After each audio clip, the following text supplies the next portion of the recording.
తాకట్లో ఉన్న మీ బంగారాన్ని విడిపించి ఆ రోజు ఆన్లైన్ రేటుకి కొంటాం. Sharma gold company. అమ్మవారికి ముఖ్యంగా ఇష్టమైనటువంటిది కాంతి, దీపారాధన. కాబట్టి చక్కగా అవకాశం ఉంటే వీక్షించేటువంటి ప్రేక్షకులు కూడా అఖండ దీపారాధన చేసుకోగలిగే అవకాశం ఉంటే అఖండ దీపారాధన చేయవచ్చు. లేదు ఉన్నంత వరకైనా సూర్యోదయం నుంచి ప్రభృతి మొదలుకొని సూర్యాస్తమయం మనం నిద్రించేంత వరకైనా కానీ దీపారాధన ఉండేటట్టుగా చూసుకోవాలి. ఆ విధంగా వెలుగులు చిరుగుతూ ఉన్నటువంటి సందర్భంలో కాంతివంతంగా అమ్మవారి యొక్క పూజా మందిరం గనక ఉంటే తప్పకుండా అమ్మవారు ప్రసన్నురాలవుతుంది. ఎందుకంటే పూర్వకాలంలో ఇప్పుడు వచ్చాయి విగ్రహాలు, కానీ పూర్వకాలంలో కేవలం జ్యోతిని మాత్రమే ఆరాధన చేసేవాడు. అందుకే ఓంకారం చెప్పేటప్పుడు జ్యోతి మాత్రమే ఉంటుందమ్మా. ఆ జ్యోతి పరబ్రహ్మ స్వరూపం. మనం ఈ మధ్య వచ్చాయి దేవాలయాల్లో, అంటే ఒక కొన్ని వేల సంవత్సరాల మొట్టమొదటి పరంజ్యోతి అని చెప్పి, అంటే ఈ విధంగా దీపారాధన చేసుకోవాలి. ఇక మిగిలినటువంటివి అమ్మవారికి ఇష్టమైనటువంటి వస్తువులు, ముఖ్యంగా అమ్మవారికి నామార్చన. కాబట్టి నామార్చనకి తగ్గట్టుగా కుంకుమార్చన అంటారు. ఈ కుంకుమార్చన తగ్గట్టుగా శుద్ధమైనటువంటి కుంకుమ, యాసిడ్స్ కలిపి తయారు చేసింది కాకుండా పరిశుద్ధమైనటువంటి కుంకుమ తయారు చేసే చోట కొద్దిగా రేట్ ఎక్కువైనా పర్వాలేదు, కానీ శుద్ధమైనటువంటిది వస్తువు వాడాలి. కుంకుమార్చన చేసిన కుంకుమార్చన మళ్ళీ మళ్ళీ వాడవచ్చునమ్మా, తప్పేమీ లేదు అమ్మవారి విషయంలో. తర్వాత పసుపు, గంధము, ఇవి ప్రధానంగా. ఎందుకంటే ముత్తైదు స్వరూపముగా మనం చేసేటువంటిది. చక్కటి వస్త్రము, అలాగే అమ్మవారికి మట్టి గాజులు, ఇవి సాధారణంగా మనం ఏర్పాటు చేసుకోవాలి. ఇక తదనంతరం పూజలో భాగంగా ధూపము, దీపము, నైవేద్యం. ధూపం విషయంలో సుగంధ పరిమళమైనటువంటి ధూపములు, ఘాటైనటువంటివి వాడకుండా. ఎందుకంటే అమ్మవారు సౌమ్య దేవత కాబట్టి, ఈ సౌమ్య దేవత ప్రసన్నతనిచ్చేటువంటిది కాబట్టి ఆ అమ్మవారు అనుగ్రహించాలి అని అంటే ప్రసన్నంగా చక్కటి సువాసన కలిగినటువంటిది వాడాలి. అంతే తప్ప ఉగ్రదేవతలకి ఇచ్చినట్టుగా ఇది ఉండకూడదు. ముఖ్యంగా ఈ ధూపంలో అమ్మవారికి పరమ ప్రీతికరమైనటువంటిది మైషాచి మనకు పూజా స్టోర్లో దొరుకుతుంది. అది ఖచ్చితంగా ఉపయోగించుకుంటే అమ్మవారి యొక్క అనుగ్రహం సంపూర్ణంగా ఉంటుంది. ఇక నైవేద్య విషయంలో గనక చూసుకున్నట్లయితే అమ్మవారికి ఏ రోజుకి అలంకారానికి ఆ రోజు అలంకారం ఏ విధంగానైతే దేవాలయాల్లో చేస్తుంటారో, ఏ రోజు అనగా మనకు విజయవాడ కనకదుర్గ అమ్మవారి యొక్క ఆరాధనే ప్రధానంగా మనం చూసుకుంటాం. కాబట్టి ఉభయ తెలుగు రాష్ట్రాలలో సంబంధించి ఆ కనకదుర్గ దేవాలయం విజయవాడ వాళ్ళు అందించినట్టు ప్రకారం ఏ నైవేద్యంలో ఏ రోజు చేయాలో ఆ నైవేద్యాలు కనుక చేసుకుంటే, ఏదో ఇంటి నిండా పెట్టాలని కాదు, మనకు శాస్త్ర ప్రమాణాన్ని అనుసరించి శక్తి కొలది చేయవచ్చు. ఏది లేదు, అటువంటిది లేదు అన్నారు అనుకోండి, అమ్మవారికి పెరుగన్నం అన్న దధ్యోజనం అంటారు, మిరియాలు అవి వేసిన. శక్తి లేనటువంటి వాళ్ళు అమ్మవారికి ఎంతో ప్రీతికరమైనటువంటి దధ్యోజనము, బెల్లం పాయసము, పులిహోర, ఇవన్నీ కూడా చేయవచ్చు. ఈ పులిహోరలో చేసేటువంటి విధానంలో కూడా నువ్వులతో చేసినటువంటిది, కొబ్బరి కూరతో చేసినటువంటిది, ఇవి కూడా మనం తయారు చేసుకోవచ్చు. కాబట్టి అమ్మవారికి నైవేద్యాల విషయంలో శ్రద్ధ వహించాలి, శుచి శుభ్రతగా పాటించాలి. ఇక అన్నిటికంటే ప్రధానముగా ఇల్లంతా కూడా పరిమళ భరితముగా ఉండాలి. అంటే సెంటు కొట్టమని కాదు, ఇల్లంతా కూడా సుగంధ ద్రవ్యములతో ప్రధానముగా నింపుకోవాలి. అయితే ప్రధానంగా మొదటి రోజనే కాదమ్మా, ఈ 9 రాత్రుల పాటు కూడా, అంటే దసరా విజయదశమి అయ్యేంత వరకు కూడా, నవరాత్రులు మొత్తం కూడా ప్రతిరోజు కూడా ఇంట్లో నెగిటివ్ ఎనర్జీ రాకుండా ఉండడం కోసమే ఇల్లంతా కడుగుతారు కదా. కడిగిన తర్వాత మంచి శుభ్రమైనటువంటి నీటిలో కొంత గంగా జలము, గోదావరి నీళ్ళు, కృష్ణా నీళ్ళు, నర్మదా నీళ్ళు, ఏదో ప్రముఖ నది నీళ్లు ఉంటాయి, ఆ నది నీళ్లు కొంత వేయడం.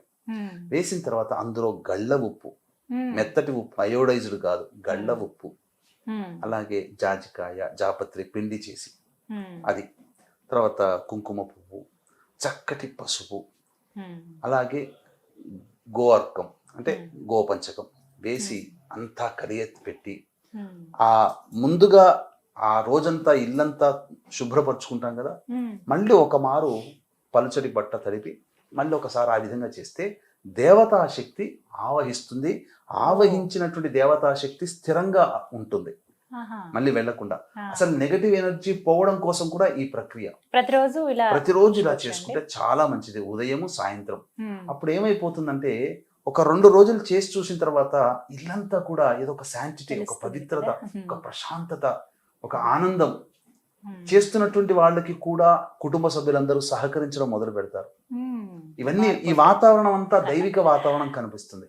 ఈ విధంగా చేసుకోవాలమ్మా. తర్వాత అమ్మవారికి ఖచ్చితంగా తాంబూల ప్రీతి కాబట్టి ఖచ్చితంగా తాంబూలం అనేటువంటిది అమ్మవారికి పెట్టాలి. ఆ తాంబూలాన్ని కుటుంబ సభ్యులు తీసుకోవచ్చు, తప్పేమీ లేదు. 10 రోజులకు సరిపడా అది కూడా సిద్ధపరచుకోవాలి.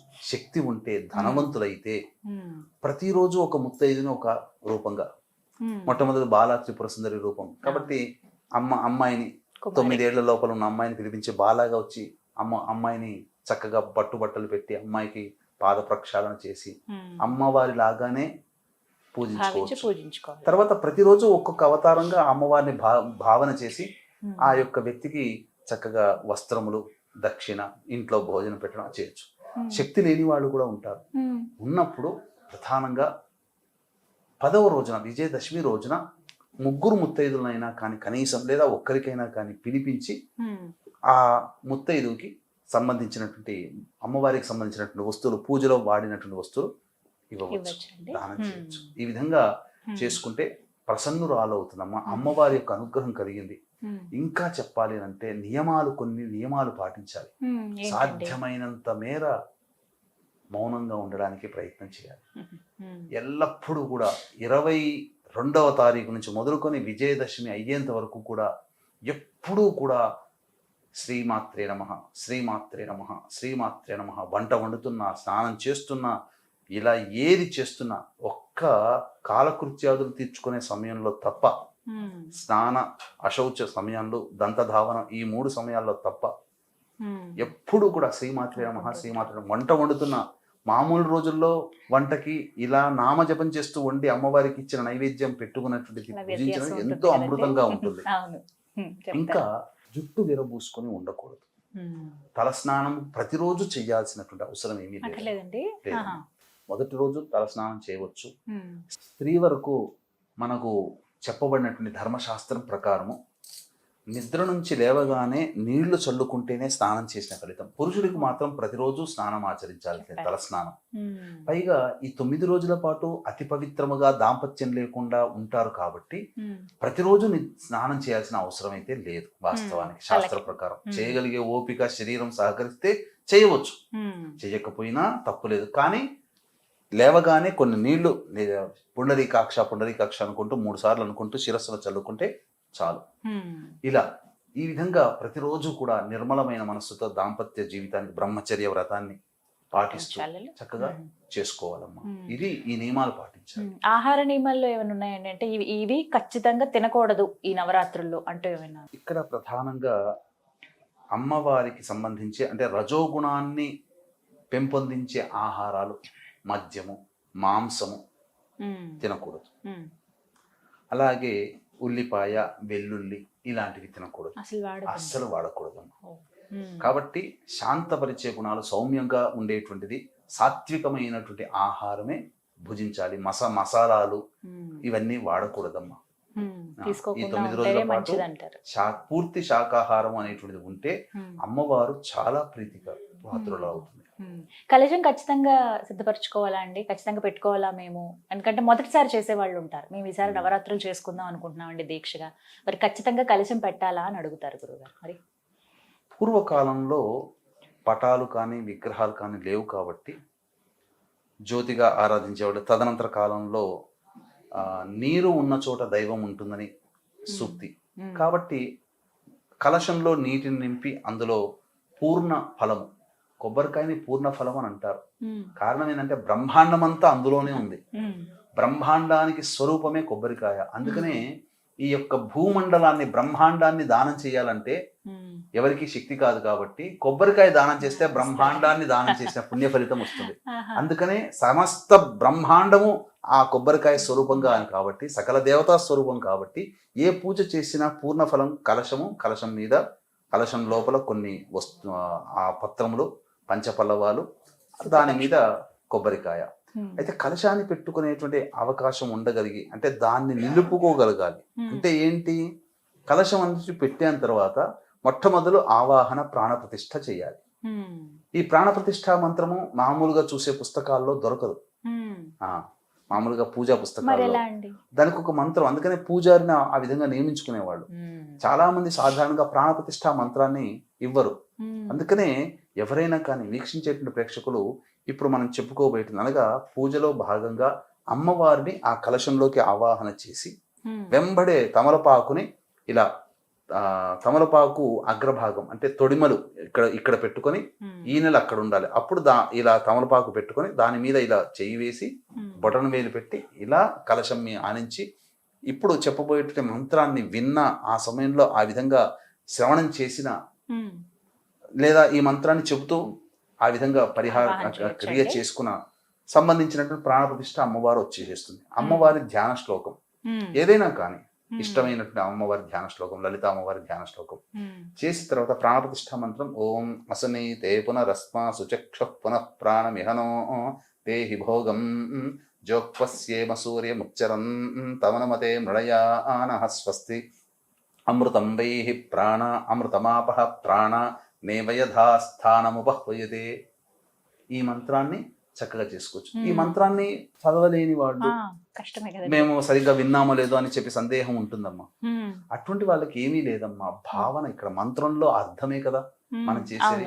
మన భావన మన అర్థం అమ్మవారికి. అంటే ఏంటి, ఆ విధంగా తమలపాకు పెట్టి ఎంతో ప్రేమగా ఆహ్వానం చేస్తే వచ్చావమ్మా, నిండుగైనటువంటి హృదయంతో కరుణా హృదయంతో వచ్చావు, నేను చేసే పూజలో నిక్షిప్తమై ఉన్నావు కాబట్టి నీ అద్భుతమైనటువంటి దేవతా శక్తి ఇక నుంచి నా పూజ పూర్తి అయిపోయి ఇక చాలమ్మా నీ పూజ పూర్తి చేసుకున్నాను అనేంత వరకు ఆ ప్రాణశక్తి ఈ కలశంలో, నీ దివ్యశక్తి కలశంలో ఉండే విధంగా కరుణించు మాత అనే భావాన్ని తలుచుకొని ఆ విధంగా చేసిన చాలమ్మా ప్రాణప్రతిష్ఠ అవుతుంది. ఖచ్చితంగా ప్రాణప్రతిష్ఠ. వీడియో సేవ్ చేసుకుంటే మీరు అన్నది వింటూ అలా చేసుకున్న ప్రాణప్రతిష్ఠ. తర్వాత ఈ ప్రాణప్రతిష్ఠ అయిపోయిన తర్వాత ప్రతిరోజు కూడా త్రికాలాలలో కనీసం ఉదయం లేదా సాయంత్రం అయిన సంధ్యా సమయంలో ఈ సంబంధించినటువంటి పూజాది కార్యక్రమాలు పంచోపచార విధానంగా కలశం పెట్టుకుని ఆనవాయితుంటే ఖచ్చితంగా చేసుకోవాలి. కానీ చాలా మందికి కలశం ఏదో పెట్టుకుంటారు, పూజ చేసుకుంటారు. కానీ ప్రాణప్రతిష్ఠతో కూడుకున్న ఉన్నప్పుడు 9 రోజులు చేయగలిగే శక్తి ఉంటే 9 రోజులు చేయవలసిందే. ఇక మళ్ళీ ఉద్వాసన ఆఖరి రోజున ఉద్వాసన మంత్రంతో చెప్పాలి. అలాగే అఖండ దీపం కూడా వెలిగిస్తారండి. ఇది కూడా నియమమా, ఖచ్చితంగా ఉండాలా లేకపోతే వారి ఇష్టమేనంటారా? ఎవరి ఇష్టానుసారమా. ఎందుకంటే అఖండ దీపము అనేటువంటిది ఆ 9 రోజులు పూజ చేసుకుంటూ ఉంటే దేవతాశక్తిని ఆహ్వానం చేసినప్పుడు అఖండ దీపం ఉందనుకోండి, ఆ దేవతాశక్తికి కూడా మార్గం, అఖండ దీపం ఉన్న చోట ఏ యొక్క నెగిటివ్ ఎనర్జీ పాస్ కాదు. ఖచ్చితంగా రాక్షస గణం ఆ ఇంట్లో ప్రవేశించదు.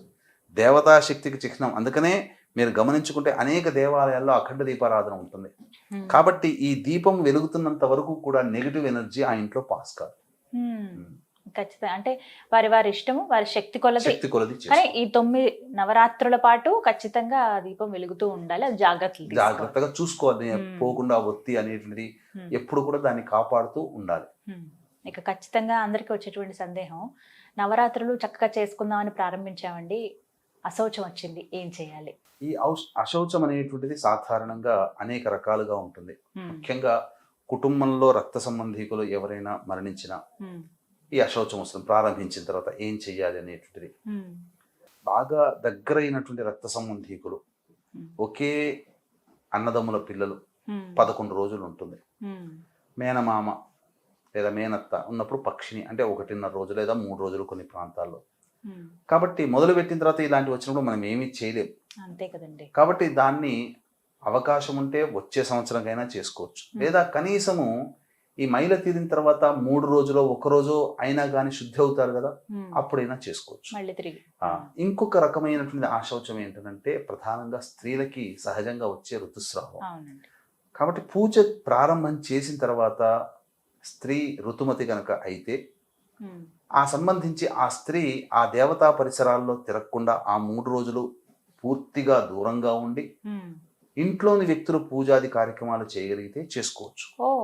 కానీ ప్రస్తుత కాలంలో ఆ, కుటుంబ సభ్యులు అందరూ ఆ సంబంధించినటువంటి పాటించలేకపోవచ్చు. ఎందుకంటే ఋతుమతి అయినటువంటి స్త్రీ మళ్ళీ వంట చేసే అవకాశం రావచ్చు. ఉమ్. అటువంటప్పుడు ఆ వంటింట్లో ఉన్నప్పుడు ఆ అమ్మవారికి పెట్టే నైవేద్యం కానీ పూజా మందిరాల్లో అక్కడే చాలా చేస్తారు మటుకు కాబట్టి. వంటింట్లోనే ఉంటుంటాయి చాలా ఇప్పుడు మంది. చాలా మందికి అలా ఆ, అదే కాబట్టి సమస్య అండి. అటువంటి ఋతుమతి అయ్యి ఉండి అన్ని ముట్టుకోగలిగేటువంటి స్థితి కనుక ఉంటే ఇక అక్కడితో పూజ ఆఫ్ చేయడం మంచిది. ఉమ్. లేదు అవకాశం ఉంది, దూరంగా ఉండగలుగుతాం, మాకే ఇబ్బంది లేదు, మాకు ఇంట్లో వాళ్ళు చూసుకుంటారు, నా భర్తో లేకపోతే నా సంతానమో చేస్తారు అనుకున్నప్పుడు అన్ని నైవేద్యాలు కూడా వాళ్ళే వండుకొని చేసుకోగలిగితే మంచిది. కానీ ఆ దేవతా పూజ పరిసర ప్రాంతాల్లో కనీసము ఆ ఋతుమతి అయినటువంటి స్త్రీ తాకిన గాలి కూడా ప్రవేశం చేయకూడదు. అంటే అసలు ఆ రూమ్ లో దేవతా మందిరంలో రాకుండా చూసుకోగలిగితే మంచిది. 3 రోజులు, 4వ రోజు కేవలం సంబంధించి ఇంటి బాగు చేసుకోవడానికి మాత్రమే అధికారం. 5వ రోజు నుంచి మళ్ళీ ఆవిడ పూజ చేసుకోవచ్చు. తర్వాత అక్కడి నుంచి వారు మళ్ళీ కొనసాగించుకోవచ్చు. కొనసాగించుకోవచ్చు. అయితే ఇంకొక సందేహం అండి, దసరా రోజుతోటి పూజ అయిపోయినట్టేనా, ఇంకా కొనసాగించాలంటారా? అయితే శాస్త్ర ప్రకారం గనక చూసుకుంటేనమ్మా ఈ నవరాత్రులు అనేటువంటిది 9 రాత్రులుగా చేసుకుంటారు. కానీ అమ్మవారు షోడశ కళారూపిణి. మన అమావాస్య వెళ్ళిన పాడ్యం నుంచి మొదలుకొని పౌర్ణమి వరకు కూడా ఈ సంబంధించిన 15 కళలతో పక్షము రోజులు విరాజిల్లుతుండి అమ్మవారి కళ చేరి 16 కళలతో ఉండిపోతుంది. కాబట్టి పూర్వకాలంలో ఆచార సాంప్రదాయంగా అమ్మవారిని ఆరాధన చేసే దక్షిణాచారం కానీ, సమయాచారం కానీ, కౌళాచారం కానీ, వామాచారం కానీ వాళ్ళు కేవలం నవరాత్రులతోనే కాకుండా పౌర్ణమి వరకు కూడాను పూజాది కార్యక్రమాలు చేసి పౌర్ణమి రోజున పూర్ణాహుతి చేసుకుంటారు. అది కాబట్టి మరి ఇప్పుడు పౌర్ణమి వరకు చేయొచ్చు, పౌర్ణమి వరకు చేసుకోవచ్చు. ఎందుకనంటే ఇక్కడ చాలా మంది పూజలు చేసుకుంటూ ఉంటుంటారమ్మా. అంటే ఏంటి, ప్రతిరోజు ఎంతో భక్తిగా పూజ చేసుకుంటుంటారు. అందరికీ కూడా ప్రధానంగా ఏంటనంటే మన ఇంట్లో పూజ చేసుకున్నాం కానీ అమ్మవారి అనుగ్రహం ఇంకా విశేషంగా కలిగితే బాగుండును అని చెప్పి అని చాలా మందికి ఉంటుంది. కాబట్టి పైగా ఈసారి పౌర్ణమి తిథి ఉత్తరాభాద్ర నక్షత్రంతో వచ్చింది. సాధారణంగా రేవతి నక్షత్రంలో కానీ, అశ్వినిలో కానీ, లేదా భరణి నక్షత్రంలో కానీ ఆశ్వీజ పౌర్ణమి వస్తుంది. ఉత్తరాభాద్ర నక్షత్రంతో కూడుకున్నటువంటి ఆశ్వీజ పౌర్ణమి రావడం చాలా విశేషము. కాబట్టి దీన్ని దృష్టిలో పెట్టుకుని 6వ తారీఖు రోజున రాత్రి 7:30-8 గంటలకి మన పీఠం ఆధ్వర్యంలో ఈసారి ప్రత్యేకముగా వాంఛా కలపలత సిద్ధి హోమం అనేటువంటి చేయడం జరుగుతుంది. అలాగే దీంతో పాటుగా రాజరాజేశ్వరి హోమము సంబంధించినటువంటి అమ్మవారి హోమాలు అనేటువంటి వారాహి, రాజరాజేశ్వరి, దశమహావిద్యలో కొన్ని హోమాలు. వాంఛా కల్పలత అంటే వాంఛ అంటే కోరిక, కల్పలత అంటే మన కోరికని సిద్ధింపచేసి. ఈ అమ్మవారు ఎలా విచిత్రంగా ఉంటుందంటేనమ్మా, మనకందరికీ తెలిసింది వినాయకుడే, కానీ స్త్రీ రూపంలో ఉన్నటువంటి వినాయకి చేతిలో వీణ పట్టుకొని ఉంటుంది. చాలా విశేషమైనటువంటి అమ్మవారు, చాలా రహస్యమైనటువంటి అమ్మవారు. కానీ ఇది కేవలం ఉపాసన పరులు మాత్రమే చేసేది. అటువంటిది మన పీఠం ఆధ్వర్యంలో ఆ 6వ తారీఖు పౌర్ణమి రోజున రాత్రిపూట జరుగుతుంది. ఈ కార్యక్రమంలో నమోదు చేసుకున్నటువంటి వాళ్ళకి ఈ శక్తిపాతం చేసినటువంటి కరుంగలి మాల ఇవ్వడం జరుగుతుంది. ఈ విధంగా చాలా వరకు సందేహాలు నివృత్తి అయిపోయి వైజయంతి మాల కూడా ఇవ్వడం జరుగుతుంది. ఇవన్నీ ఎవరైతే హోమంలో పాల్గొంటారో వారికి. చివరిగా అడగాలనుకున్నది, రంగులు చాలా ప్రాధాన్యం కదండి ఈ నవరాత్రుల్లో. ఏ రంగుల వస్త్రాలు సిద్ధపరచుకోవాలి ముందుగా?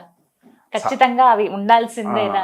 అసలు సోషల్ మీడియాలో చూసుకుంటున్నామా, కొంతమంది ఇంతకు ముందు ఈ పూజ ఈ అమ్మవారు ఈ రంగుతో కట్టుకొని చేయమన్నదా, ఈ గాజులు ధరించమందా, మీరందరూ అతి చేస్తున్నారు అన్నట్టు. సాధారణంగా భక్తికి ప్రతీక. అంటే మనం చూసుకున్నాం అనుకోండి, పెళ్ళిళ్ళకి పోతాం, ఎంతో మంది చక్కగా అలంకరించుకొని వస్తారు. అంటే అదేమన్నా ఫ్యాషన్ కాదు కదమ్మా, ఒకరి హుందాతనాన్ని చూపించుకోవడం.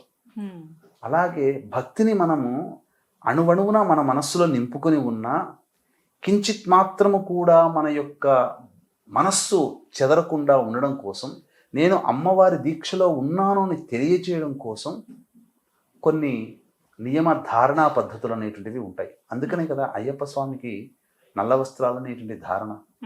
నేను అయ్యప్ప స్వామి దీక్షలో ఉన్నానని తెలపడం కోసమే కదా. భవానీ మాల వేస్తారు, ఎరుపు రంగు వస్త్రాలు. అలాగే ఈ సంబంధించినటువంటి అమ్మవారికి ప్రీతికరమైనటువంటి రంగులు ఏవయ్యానంటే ఎరుపు, పసుపు మరియు ఆకుపచ్చ. కాబట్టి వీటిలో ఏదైనా కానీ అమ్మవారికి ఇష్టమైనటువంటిది ఈ సంబంధించినటువంటి రంగులు వేసుకోవచ్చమ్మా. Hmm. గాజులు వేసుకోవచ్చు, Hmm. చక్కగా రంగురంగుల బొట్టు కూడా గాజులు. పెట్టుకోవచ్చు, తప్పేమీ లేదు. Hmm. ఇలా అమ్మవారు అంటే సాక్షాత్తు ఎలా ఉండాలంటే పూజ చేసే స్త్రీమూర్తి అమ్మవారే అక్కడ పటంలో కనిపించే అమ్మవారు ఇక్కడ కూర్చుందా, Mhm. దేవాలయంలో ఉన్న అమ్మవారు ఇక్కడ ఉందా అన్నట్టుగా అవును. నిండైనటువంటి ఉండాలి. Hmm. అంటే చక్కగా సాంప్రదాయబద్ధంగా చీర Hmm. ధరించాలి. Hmm. అలాగే జుట్టు విరబూసుకోకూడదు. Hmm. అలాగే చక్కగా పూలమాల ధరించాలి. నుదుటిన బొట్టు, స్త్రీకి లక్ష్మీ చిహ్నములుగా భావించబడేటువంటి స్థానంలో కుంకుమ ధరించాలి. నుదుటిన, శిరస్సున, కంఠమున ఇలా Hmm. చక్కగా కాలికి అందెలు, అంటే అమ్మవారు నడిచి వస్తుంటే, అంటే సాక్షాత్తు అమ్మవారు. అసలు అమ్మవారి ఉపాసన పరులు కొంతమంది ఆడవాళ్ళని చూస్తే Hmm. అసలు చక్కగా ఉంటారండి సాష్టాంగ అసలు. ప్రణామం చేయాలనిపిస్తుంది. వాళ్ళని అమ్మవారిలాగే చూడగానే ఉంటారు. ఒక అలౌకికమైనటువంటి భక్తి భావం, సాక్షాత్తు అమ్మవారే దిగొచ్చినట్టుగా ఉంటారు. నిజం. చక్కగా ఉంటారు. అలాగే ఈ రకమైనటువంటి విధానంలో లాగా చాలా మంది అమ్మవారు ఇప్పుడు మనం చూసామనుకోండి, అనేకమైనటువంటి ఆహార విహారాల్లో కనుక చూస్తే వాళ్ళ యొక్క కనిపించే దృశ్యంలో కొన్ని వస్తువులు వాడు లిప్స్టిక్ లాంటివి ఇట్లాంటివి, Hmm. అంటే సాధారణమైనటువంటి సాంప్రదాయానికి విరుద్ధంగా కొన్ని ధరిస్తూ ఉంటుంటారు. అవును. అటువంటి ధరించకుండా ముఖ్యంగా ఆ 9 రోజులు సుమంగళిగా ఉన్నటువంటి స్త్రీమూర్తి అసలు చెప్పాలి అని అంటే ఒక్క భర్తకి తప్ప ఎవ్వరికీ కూడా Hmm. మాంగళ్యం కనిపించకూడదు. Mhm. శాస్త్ర నియమం అది. Oh. మాంగళ్యం అనేటువంటిది ఎప్పుడైతే అలా బహిరంగ కనిపిస్తూ వేసుకుంటారు కదమ్మా, Hmm. భర్తకి ఇబ్బందులు కలుగుతాయి. Oh. అందుకనే హరిశ్చంద్రుని యొక్క కథలో మీరు చూస్తే చంద్రమతి భార్య Hmm. ఆమెని గుర్తుపెట్టి, నీ మాంగళ్యం బంగారం కదా, అది అమ్ముకొని తీసుకురా అంటే, నా భర్తకి తప్ప ఎవరికి నేను కనబడదే, ఇతనే నా భర్త అని చెప్పి అప్పుడు గుర్తుపడుతుంది. గుర్తుపడుతుంది కదండి. కాబట్టి ఆనాటి ఆ సాంప్రదాయం అది. Hmm. ఇదేం మహిమల్లాగా ఉండదు, కేవలం భర్తకు మాత్రమే కనబడి ఎవరికి అట్లని కాదమ్మా. Hmm. ప్రతి స్త్రీమూర్తి ఆనాడు ఈ విధమైన నియమాలు పాటించారు కాబట్టి ఆనందంగా జీవించారు. ఇప్పుడు అన్ని కూడా బహిర్గతం అయిపోతున్నాయి కాబట్టి చక్కగా నిజంగా సుమంగళి అన్నప్పుడు సుమంగళిగానే ఉండాలి. ఇలాంటి వస్త్రములు ధరించవచ్చు, Hmm. గాజులు కానీ ఇవన్నీ వేసుకోవచ్చు. నిత్యం ఆ ఇంట్లో చక్కగా దేవతానామము జపిస్తూనే ఉండాలి. Hmm.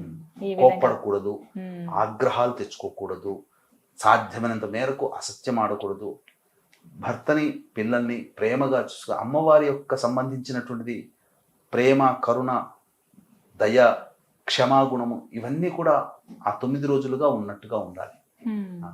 చూడండి, ఖచ్చితంగా ఇలాంటి నియమాలు పాటించినటువంటి వ్యక్తులు ఖచ్చితంగా జీవితంలో అమ్మవారు ఏమి అడగకుండానే అన్ని ఇస్తుంది. అనుగ్రహిస్తుంది. ఎవరి గురించి ఎందుకమ్మా, సాక్షాత్తు మన ప్రధానమంత్రి నరేంద్ర మోదీ గారు Hmm.